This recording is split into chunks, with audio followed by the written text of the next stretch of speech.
opportunities. You might have heard of something called Buy-Uganda-Build-Uganda. But it's about you who is doing business. We want to discuss today what it is in terms of opportunities underlies Buy-Uganda-Build-Uganda.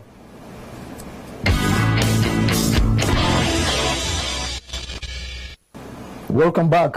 And today my guest is Gideon Badagawa, who is the ED of Private Sector Foundation of Uganda, PSFU. Welcome, Gideon. Thank you so much, Sam, and I'm happy to be here. A very good evening to all of viewers out there. Buy-Uganda-Build-Uganda. What is that thing? Buy-Uganda-Build-Uganda is a deliberate policy by the government of Uganda to support local production, to support local capacities. Sam, you will recall that for all the time that we have been working with public procurement, the emphasis has largely been on value for money.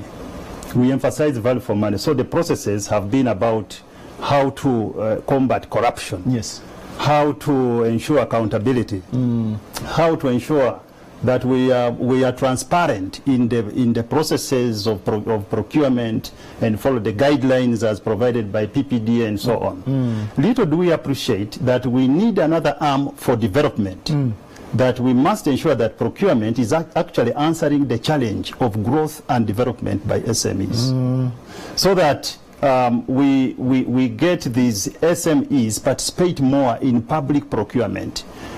Viewers out there may know that 60% of our budget, the taxpayers' money, the government budget, goes into public procurement. And 80% of this money, the 60%, which one would say development budget, that is looking at construction, road construction, the bridges, which is looking at supply of goods and services and how government is buying them. At times they delay to pay, but they promise to pay, and so on and so forth. Now, the challenge is that much of this money goes outside the country. And so it doesn't remain here in the country to develop this country and stimulate further local demand. So money flies away? It goes away. And remember, some of this money is borrowed. So we borrow money, we put it on road infrastructure in the budget, because government announces that it's going to do roads and so on. But some of this money is borrowed from outside.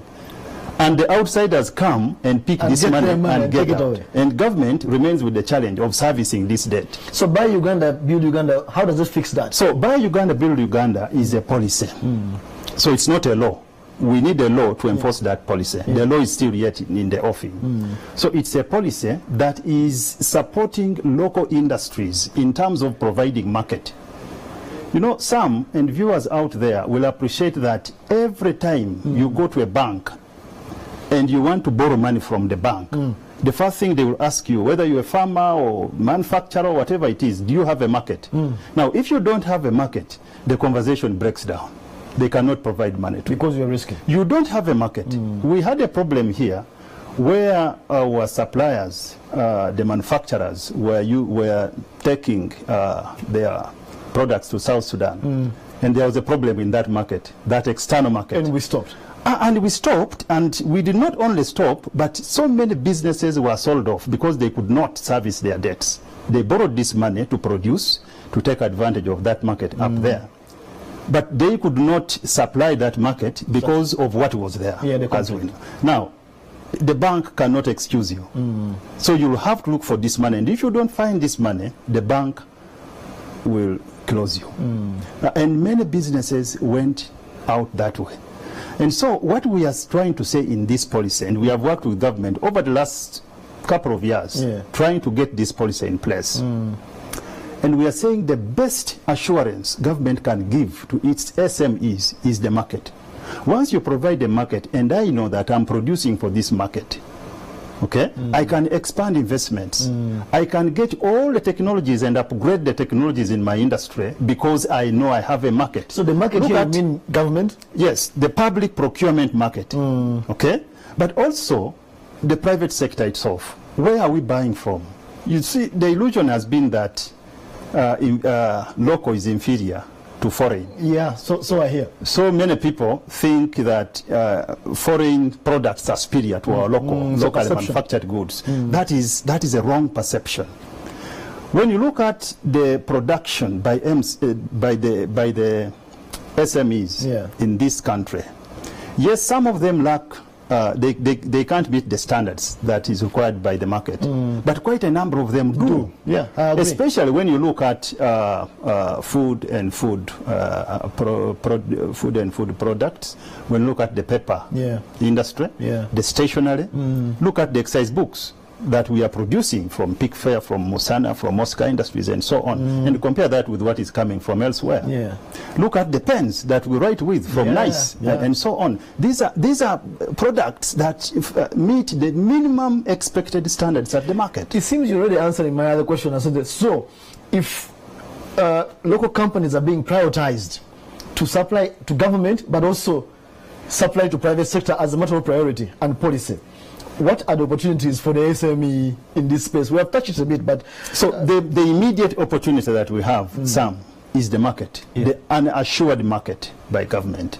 Now the question is, can we meet the market expectation? And so we work backwards to build the capacities of these SMEs to meet the volumes, to meet the quality and the standards. Many Ugandans are crying about standards in this economy, saying they don't fit the market expectations. Let's say somebody is listening. And therefore, we need to work a lot on technology, acquisition and application. We need to work a lot on skills to enhance the productivity of labor. Okay, we need to work a lot on how to do the product design, the product development. And you said the market, Gideon, that the market is the magnet.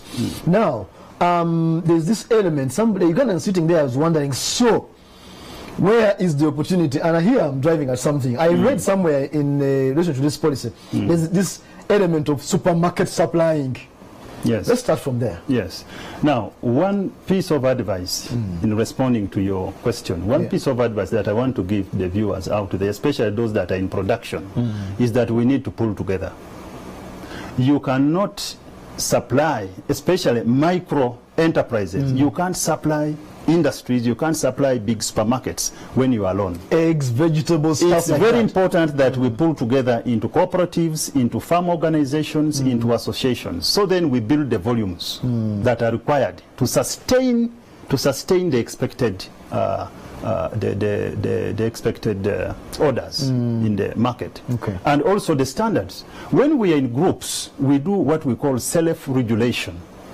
We watch over each other and check the quality, check the standards, so that you don't run us down in an association. So the idea here is that we must pull together because we are small. The opportunity must be harnessed together to supply, because the market needs constant supply. Let's move on to something else. Let's go back to government. If I'm going to supply government and government prioritizes me as a local company to supply to them, surely there are some conditions. The private sector wants to hear, what are the conditions for me to supply to government? No, the first condition is you must be a registered entity by the government of Uganda. So the government of Uganda must know you. Many of us are informal, okay? We hide away from government, maybe for tax reasons and so on and so forth. Now, you cannot work with the government when you are an informal entity. So you must formalize, you must register your business. When you start a business, or an association, or a cooperative, whatever it is, make sure that you register it. And you don't have to come to URSB down here in Kampala. You can register even at the sub-county, as long as government knows where you are, what you are doing, how you're doing it, who you're employing, what outputs it. You know, all this is very important. So then the government can be able to read the capacities. Who am I working with? But many of us have, many of Ugandans have companies that have registered. Yes. Is that all? No, that's not all. When you register, then you come back and begin to look at your capacities. Because you are working with orders in the market. People asking you to produce as much. Okay? We have seen people, for instance, in maize production. You cannot work with World Food Program if you are an entity that is supplying 5 bags of maize. No. 3 bags of beans. 7 bags of soybean and so on. You need to pull together to realize the tonnage that is required, but also meet the standards. Because we have had World Food Program standards. Standards drive competitiveness. When you talk about competitiveness in the market, you are looking at three things. You are looking at the volume of supply. Yeah. You are looking at the quality and standards, and you are looking at the timeliness. How quickly can I get to this Deliver market? to the people and that want. speaks to infrastructure. Does the taxman come in here? Yes, of course. Once we begin building the value chains, once we begin building the supply chains, okay, because investments are expanding because they have a market. So there are more participants along the value chain, adding value to be able to supply that market. Then once you begin to build the value chain and expand investments, certainly the tax base is widening. So the taxman has got more options to make money from. And I've been told I need a team. Is that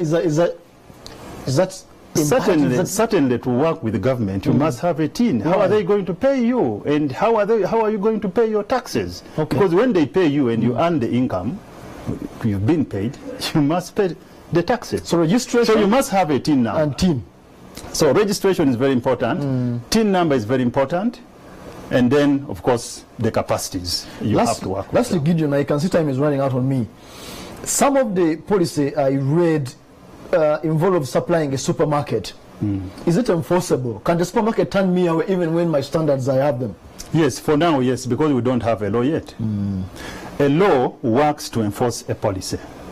Now, once you have a policy that does not have a law to back it up, it's a redundant policy. So every time you have a policy, every time government makes a policy, it must run very quickly to make sure that we have a law that is going to enforce that policy. Okay? So now we have a boo-boo policy. We have the framework, we have the guidelines that have been provided by the PPDA and all this. Yeah. And obviously, under the PPDA, okay, to spell the affirmative action, okay, there could be reasons. And the law requires me to write down the reasons why. And quite often the reasons will be the capacity to supply. So we have requested this. So they can't be held accountable. The reason could be the standards. Your standards are low against the internationally or the standards provided by the UNBS and so on and so forth. But for now, it is very difficult to take that accounting officer to court or to jail until the law, the local content law that we are waiting for from Parliament is actually out to be enforced. Okay. Thank you so much, Gideon. Time's run off very fast when we're talking about business issues. And viewers, you need to think a little bit more about these issues. Boo-boo, they call it. You need to think about it more. PSF is available to provide more information. Minister of Trade is available. And we hope the law can come and get Ugandans to get more money from our taxes, which we pay to government, so that we can continue doing business. That was the link tonight. Thank you for joining us.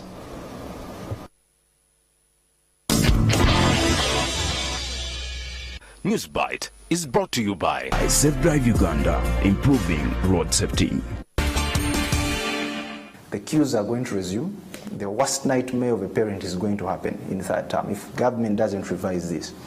So I urge government to really think about the paying of school fees, at least as an exemption, because you're looking at